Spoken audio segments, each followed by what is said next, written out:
Sem malo začela brez, da bi zvok snimala. V glavnem ne morem verjeti, da bom to rekla. Danes delamo primer Madeleine McCann. Z lahkoto bi rekla, da je to najbolj slaven true crime na svetu. In zakaj Alenka o tem še ni govorila, ne vem. Moj prvi primer, v katerega sem se zaljubila, je bil JonBenet Ramsey, ki je v bistvu tudi majhna blond deklica, ki je misteriozno izginila od lastne familije v lastni hiši. Ma ne izginila, pač je bila umorjena. In zame je bil Madeleine McCann case vedno na drugem mestu nekako. In po drugi strani toliko zelo znan, da me nikoli ni potegnil, plus toliko časa si je reševal, toliko teorij zarote, dobesedno ljudi, danes jih bomo obdelali 10 okrog tega, kaj vse se je lahko zgodilo, pa to sploh tle ne štejemo zraven dejanskih osumljencev. Še zdaj je nerešen, raztrešen in all over the place, ampak 2024 je ena nova močna stvar, vam bo šla niti ne dokaz, ampak neka špekulacija in o tem bom tudi na koncu govorila, ampak kot sem rekla, še vedno ni rešen primer. Primer je zelo žalosten z vidika, da starša njena sta lahko istočasno najbolj žalujoči bogi osebi, ki sta naredile pač na eni točki v življenju eno napako, nista merkala konkretno svojih otrok in je bila Medi torej ugrabljena ali pa je pač zginila in zdaj cel življenje odplačujete to napako ali pa sta po drugi strani bila vpletena in če to je res je grozljivo in če to ni res je res grda špekulacija za starše, ki že tako žalujete. Tako da je res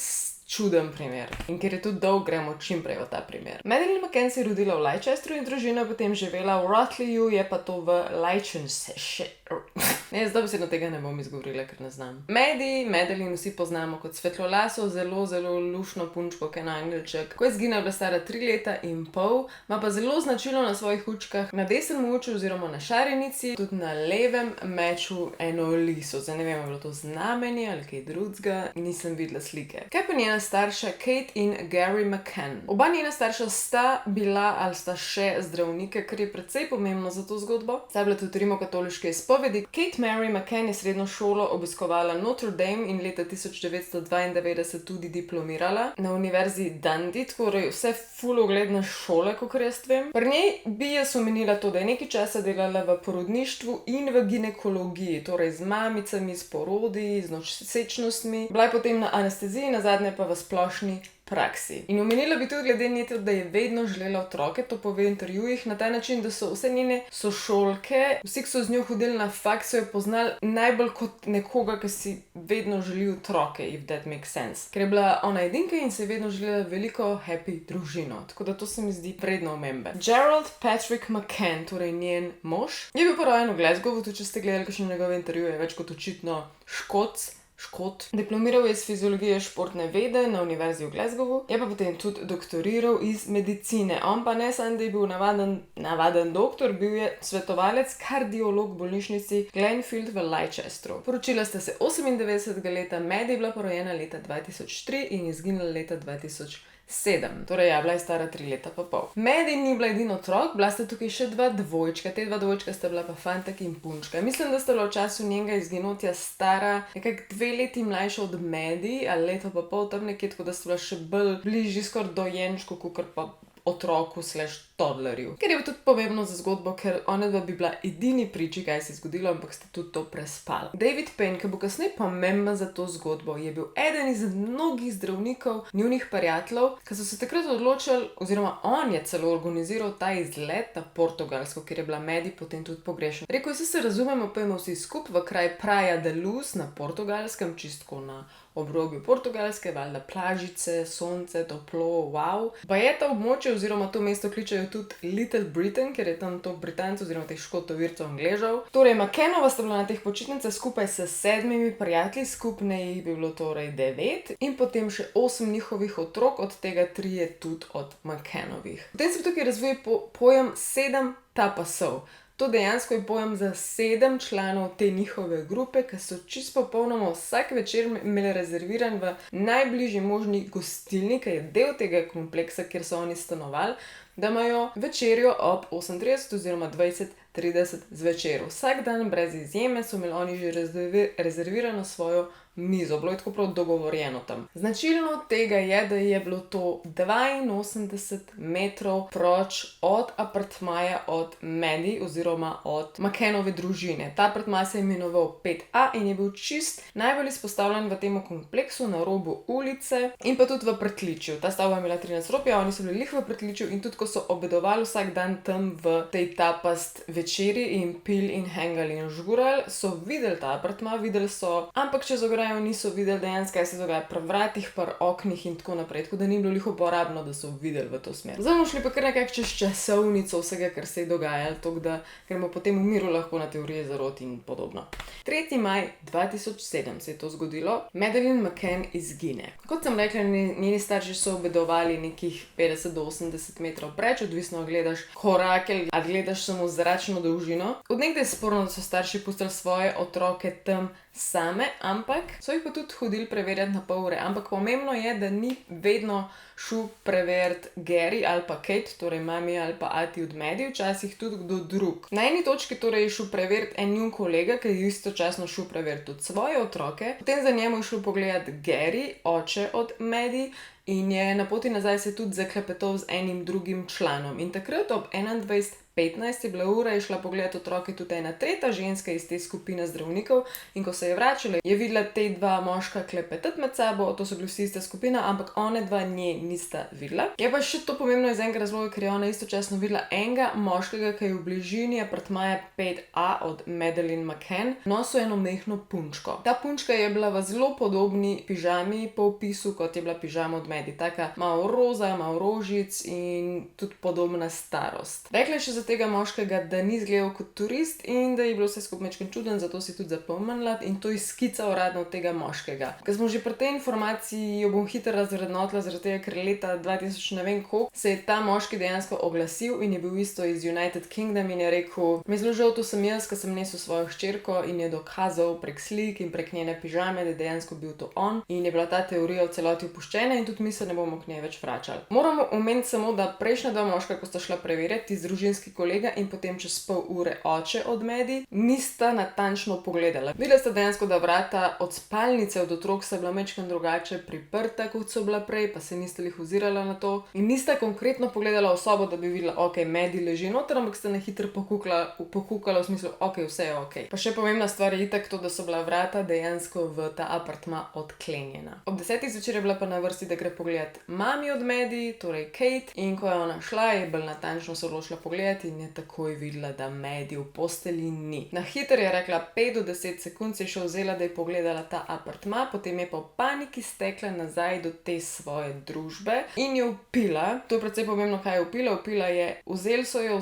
nekdo jo je vzel, nekaj v tem smislu, glavno, nekdo jo je vzel. Ni vpila, da bi rekla Maddie ni, ali pa Maddie je zginila, ali pa Maddie se je izgubila, ampak izrecno nekdo je vzel Maddie. To je ena izmed teorij, na katero se je ogromno ljudi obesalo, kao, če je ona to vpila, je že vedela, da je nekaj vzad, ali pa so oni to nekaj organizirali, ker kdo drug bi se to zadrl, ampak vsaka normalna mami ne bi rekla Maddie ni, ali pa pojmo jo iskati, ali pa še boljš, bi ostala v apartmaju in ne bi več puščala drugih otrok samih. To se mogoče strinjam, ampak ne bom pametna. Point je, in tako tudi v intervjujih Kate pove, da ko je ona videla, da je bilo okno odprto na stežaj v njihov apartma, je bilo jasno, ona je pač čutila in verjela in vedela v svoji glavi, da je bila Maddie ugrabljena. Tako da, če pride tle en instinkt od mami, jaz mislim, da je možno, da je ona sama sebe prepričala, da jo je nekdo vzel. Ker itak, če je okno na stežaj odprto, pa vsi tisti, ki so ji učitelj, da je tekla ful daleč nazaj do restauracije, na koncu je to nekih, se pravim, 50 do 80 metrov in, kako naj rečem, zdi se mi mogoče bliže, kakor ljudje mislijo, da je bilo so daleč. Jasno, v tem primeru gre le za otroka v tuji državi, v dokaj nevarni državi in iskalna akcija in policija je bila takoj sprožena, brez oklevanja. Je pa res, da so se te iskalne akcije in celega raziskovanja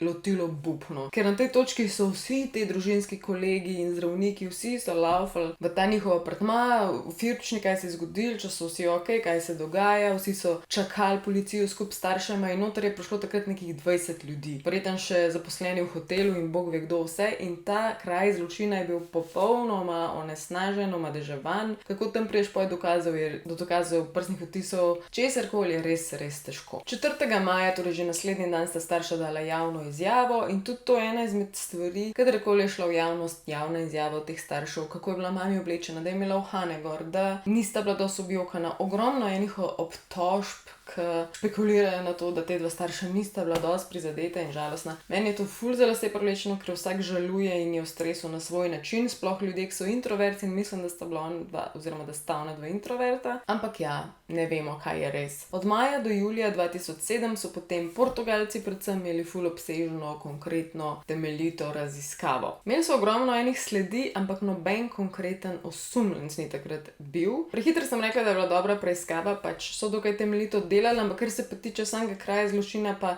ne samo, da že prej niso nabrali dosti dokazov in da ni bilo temeljito vse pobrskano in pregledano, dejansko tudi mislim, da en mesec po zločinu so to stanovanje temeljito ščistili. Predstavljaj si da pride not čistilna akcija in se zdrgne v nulo. Se pravi, če bi si še ne vem kako želeli kakšne dokaze tam dobiti, so zdavnej odstranjeni. Naslednji mesec so potem stanovanje še preiskali z luminolom, to je ona snov, ki povzroča kri za svet, fluorescenčno.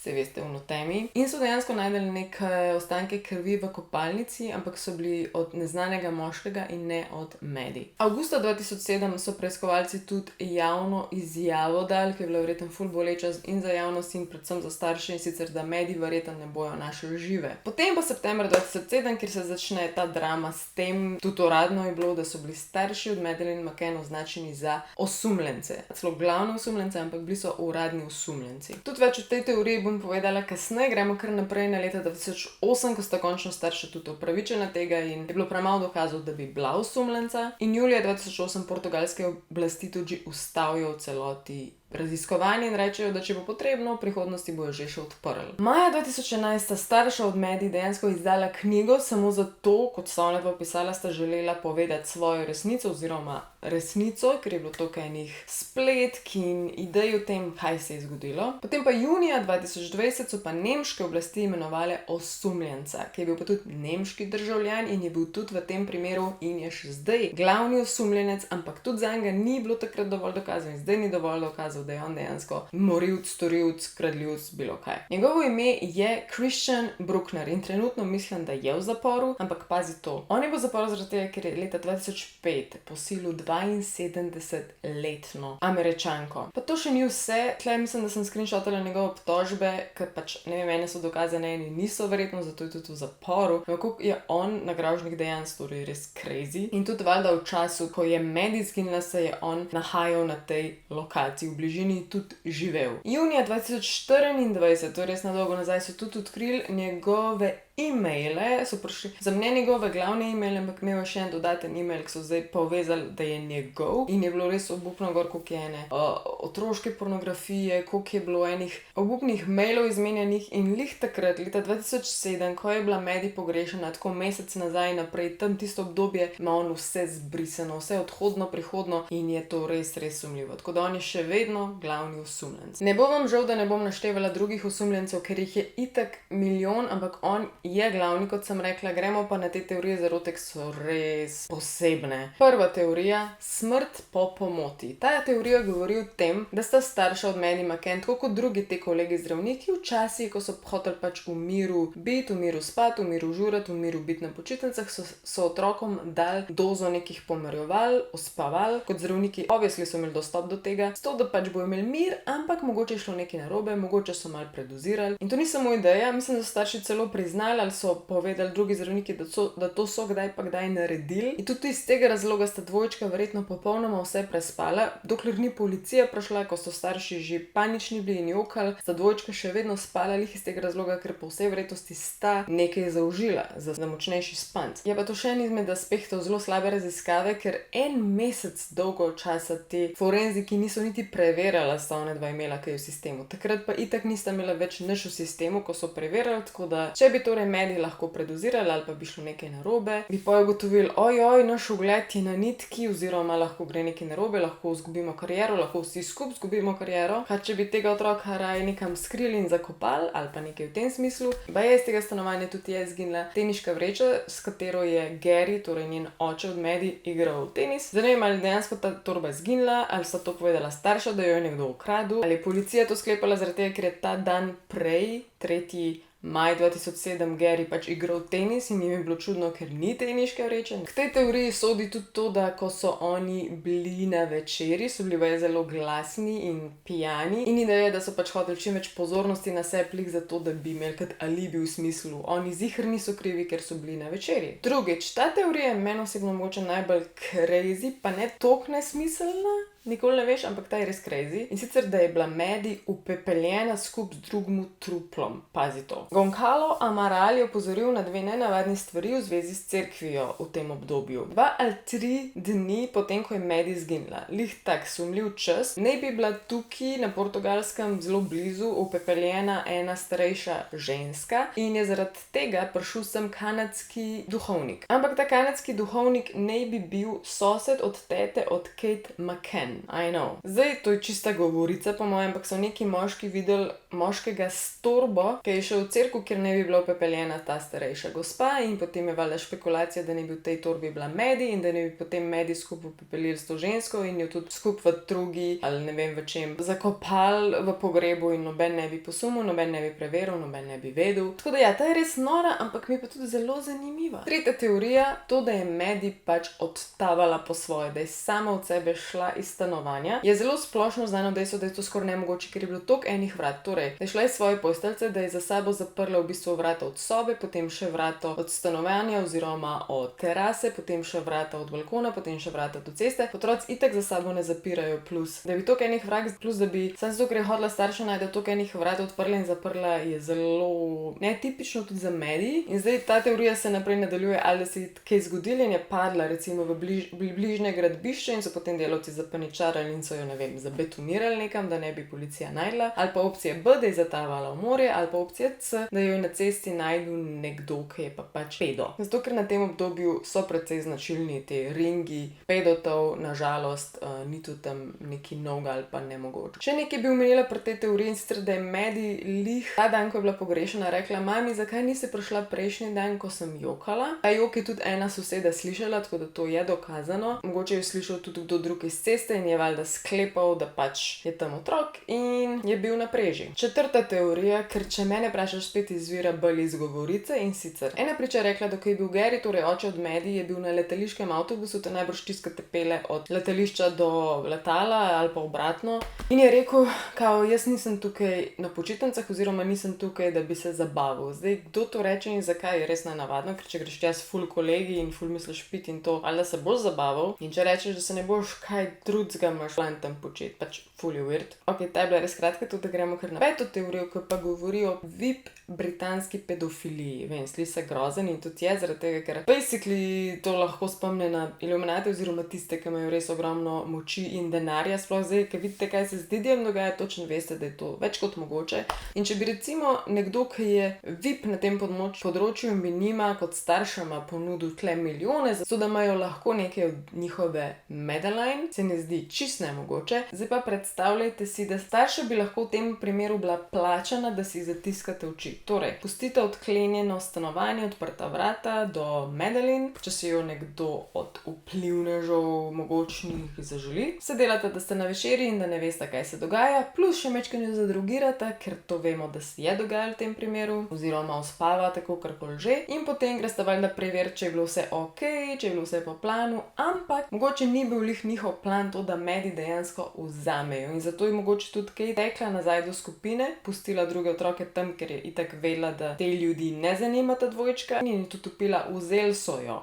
In ni rekla, Maddie ni ali pa Maddie izginila, ampak vzeli so jo. Kaj da bi šlo nekaj narobe, mogoče, ne vem. V glavnem, to je zelo močna teorija v tem primeru, ampak vi povejte, kaj mislite. Teorija številka 6 in psi vohlači. Enim ljudem je ta teorija najbolj zanesljiva in amazing, enim je pa najbolj bizarna in smešna. Določeni psi vohlači so natrenirani tako, da javijo samo, ko najdejo von trupla ali pa že starega razpadajočega trupla ali pa krvi, kakršnih koli znakov smrti in poškodb. Torej, laja in reagira samo, če najde ta von, drugače je pač pes tih. Tukaj so pripeljali dva psa, en je bil Eddie in en je bila Kila in oba te dva psa sta se obnašala enako in torej v tem apartmaju sta začela se oglašati, ko sta bila okrog modrega kavča, kada se je tam nekaj zgodilo, je bila neka kri, je bila neka poškodba. Eno osebno je to smešno, ker itak se je moglo tam veliko takih stvari zgoditi. zgoditi na eni točki. Veš kaj, mislim, niso bili oni edini v tem stanovanju, tako da ne vem. Je pa tudi res in bizarno, da so potem te dva psa pripeljali v eno podzemno garažo, ker je bilo notri ogromno rentakarov in različnih avtomobilov, ki so bili pač sumljivi kakorkoli. In oba te dva psa sta letela k srebrnemu Renaultu Scenicu, ki je bil pa isti avtomobil, ki sta ga Kate in Gary najela na teh počitnicah. Ta teorija valjda nakazuje na to, da sta spet mogoče starša nekaj njej naredila in jo še tisti dan napakirala v prtljažnik in jo nekam odpeljala in skrila. Psa sta zaznala in pokazala, da je bil vonj po človeški krvi in truplu v prtljažniku in na zadnji strani voznikovih vrat. Sedma teorija oziroma bolj misel je to, da zakaj, če bi bila starša kriva, bi porabila za to preiskavo 11 milijonov. Prav ste slišali, približno 11 milijonov ali pa do zdaj še dosti več je šlo v to preiskavo, v naslovence, v izjave, v medije in to vse nekako od staršev in od tega, koliko sta imela neke podpore in donacij in tega. To ful izpodbija to, da sta starša karkoli kriva, ker je res noro, kako jo še vedno iščeta in koliko jima je mart. Je pa res, da sta onadva odprla to podjetje za donacije pod LTD. LTD pa pomeni, da ti ni treba natančno upravičevati, kam točno gre ta denar. Tako da na nek način lahko tudi onadva kaj pobereta od tega in plačata, ne vem, kredite za nazaj in podobno. Tako da spet bi bilo smiselno, da če že imate toliko dohodkov in donacij, še vedno mogoče, da vsaj nekam naprej vlagata v iskanje, da pač ni sumljivo. Osma teorija, ziher sem, da kakšni tiktokerji ste tole komaj čakali, ker ste mi že ne vem koliko let nazaj pošiljali, naj to preverjam. In sicer Red Shoe Club. Pravzaprav je razbit za neke vrste iluminate oziroma ljudi, ki, ne vem, zlorabljajo otroke. Ker rečeno je, da point teh rdečih čevljev je to, da so iz najbolj kvalitetnega usnja, ki je pa človeško usnje. In ne samo od ljudi, od otrok. In na tej sliki, na tej značilni sliki, ki je ful krožila po TikToku in povsod, so bili ljudje prepričani, da gor vidijo v tem klubu z rdečimi čevlji očeta od Maddie McCann. Tukaj sta dva problema. En problem je to, da to ni on, to ni njen oče, ampak je ena druga oseba, in drug problem je to, da so te čevlji absolutno sfotoshopirani. Zelo slab Photoshop je, tako da to lahko opustimo. Deveta teorija, poleg sem razmišljala, je bolj logična kot marsikatera druga in sicer govori o tem, da je bil to en navaden vlom kraja, kjer je šel pač vlom narobe. Baje ta vlom, ker so hoteli pokrasti stvari, naj bi Maddie po vsej verjetnosti zmotila, torej se je zbudila ali pa nekaj tacga in pač so se je mogli znebiti ali pa jo vzeti sabo ali pa bilo kaj. Med januarjem in majem 2007, torej tisto podobno obdobje, ki je bila Maddie tam, se je število lokalnih vlomov 4-krat povečalo na tem območju. Torej, lokalci so ful kradli, neke organizirane ekipe so bile. Še bolj pomembno pa je, da so te vsiljivci stopali skozi okna. Torej, čist isto, kot kar pri Maddie je bilo pač okno na stežaj odprto, tako da mogoče je bilo to. In še 10. zadnja teorija, ta je pa scary, nasty, spet govori o enem pedotu. In na začetku sem ga omenjala, in sicer David Payne, torej tisti doktor, ki je bil v ekipi teh 9 doktorjev zraven staršev od Maddie McCann in je tudi organiziral to potovanje. Po besedah Catherine Gasper, ona ni bila z njimi, je pa tudi ena izmed zdravnic, ki so kolegice od Garyja in Kate McCann, je rekla, da je on njej od nekdaj bil nasty in sumljiv in čuden, zato ker je baje enkrat komentiral Maddie v smislu, da je Garyju, njenemu očetu, rekel, veš kaj je delala, in je dejansko nakazal s prsti in z usti kao zelo neprimerno stvar in da istočasno kao še okrog bradavice tako delala. V glavnem to je on rekel njenemu očetu za lastnega otroka. Za Maddie pač. Pa je Maddie od nekdaj narobe gledal in narobe komentiral. Ves čas je poudarjal, koliko je lepa, koliko je luštna, koliko je posebna, koliko je izjemna. In pa ta Catherine je izpostavila tukaj še dve stvari, baje je bilo malo nenavadno, ni hodila obsojiti, je rekla pač vse kulture so si drugačne, vse družine so si drugačne, ampak meni si ne zdi smiselno, da starši, sploh pa očetje, si nekako izmenjajo otroke, ko jih kopajo. Baje včasih ta David kopal Maddie in Gary, mislim, da je kopal otroke od Davida, nisem ziher, ampak nekaj v tem smislu in da pač ponavadi to žitek neprijetno, da bi drugega otroka kopal in čudno in mogoče neprimerno, kaj šele očetom, ko ponavadi še svojega otroka nočejo, a veš. In tudi Gary ta dan, ko je šel igrati tenis, je šel v bistvu David preveriti Maddie, če je vse v redu in kakor vem, ne bi odprla lih Kate in je bila v brisači in potem, ko so vprašali Davida, ok, kaj pa je takrat Kate nosila, ker je zelo očitno, da če nekdo nos brisačo, je to ful upadljivo, ful si zapomniš, ker si tako, sorry, nisem te hotel zmotiti, ne, in se ni spomnil, kaj je imela oblečen, to je ful, ne vem, okrog njega, če je kadarkoli imel res take seksualne opaske, jaz mu nič ne zaupam in mi je disgusting, ampak nikoli pa ne vemo, če ni vse to samo govorica. In še zadnja stvar, ki jo bom danes omenila, zaradi česar sem sploh pomislila ta primer narediti, je to, da, če se še spomnite onega glavnega nemškega osumljenca, je baje svojemu sojetniku v zaporu lih nedolgo časa nazaj vse priznal. Povedal mu je, da je na Portugalskem to pa to naredil v eni majhni punčki, na kakšen način jo je grabil in tudi kam jo je peljal zakopati itd. Problem je, da ta stvar se nikamor ni razvila, ker zdaj vse visi v zraku kot neka govorica, ker pač mediji tam niso našli in tudi komu zdaj verjel, pač tam dva, ki ste že tako v zaporu, imate kar neke spletke in se obtožujete in v glavnem nič konkretno vam ne morem dati informacij glede tega, tako da še vedno je primer absolutno nerešen. Ampak, če vam ni bil dosti tale dolg video, imate pa na Netflixu že od 15. marca 2019 8-delno dokumentarno serijo The Disappearance of Madeleine McCann. Jaz, če si iskreno, tega nisem gledala, ker nimam časa, ampak upam, da mi je video vsem všeč. Če hočete podpreti mene ali pa ta kanal, imate tukaj moje 3 kode, ki jih vedno lahko uporabite. Torej za Jim Beam, za Malinco in za Svet užitka. Do naslednjega petka, po vsej verjetnosti se pa lepo imejte, uživajte tole noč čarovnic, upam, da greste kaj požurat, da se boste kaj namazali, namaskirali. Jaz pa tudi zdaj letim naprej, da še ta dan tole z editamin objavim. Pridni bote.